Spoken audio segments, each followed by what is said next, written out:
حبايب تيتا ميمي، ليه الإشاعات؟ العالم كله حزين ومتأثر بسبب الفرح المأساوي اللي اتحول إلى حزن وموت وخراب بعد ما القاعة اشتعلت بالحريق بالمعازيم، وماتت كتير من الضحايا، من الرجال والنساء والأطفال، وفقدوا ناس كتير كمان في قاعة الحمدانية في محافظة نينوى بالموصل في العراق. وتحولت البيوت إلى أحزان بسبب فقدان أكتر من شخص في العيلة، وهروب الآلاف من العراقيين لتشييع الجنازة، والعريس ريفان اللي تحول أحسن يوم في حياته إلى حزن بسبب اللي حصل يوم فرحه، وخسر عمه وسبعة من عيلته. والعروسة حنين اللي فقدت القدرة عن الكلام لما فقدت 9 أفراد من أسرتها، ومنهم أمها وأختها.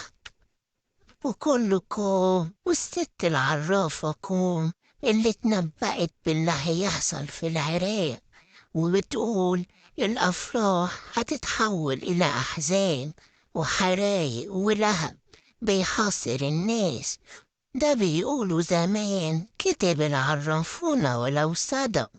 وصاحب القاع اللي قال إن الحريق من الماس الكهربائي وقطع الكهرباء عن القاع، وهي مولعة والناس جوه بتموت من الحريق والدخان، إن يا قلبي في 3 دقايق النار أكلت كل شيء، عشان السقف اللي معمول من نيلون سريع الاشتعال، وما كانش فيه أدوات إطفاء كفاية.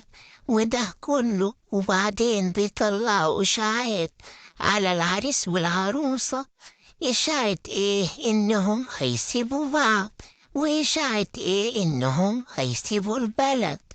نصيحتي ليكم إن إحنا ندعي بالرحمة للضحايا ويهون على أهاليهم، وإن ربنا يحفظنا جميعا. الصح.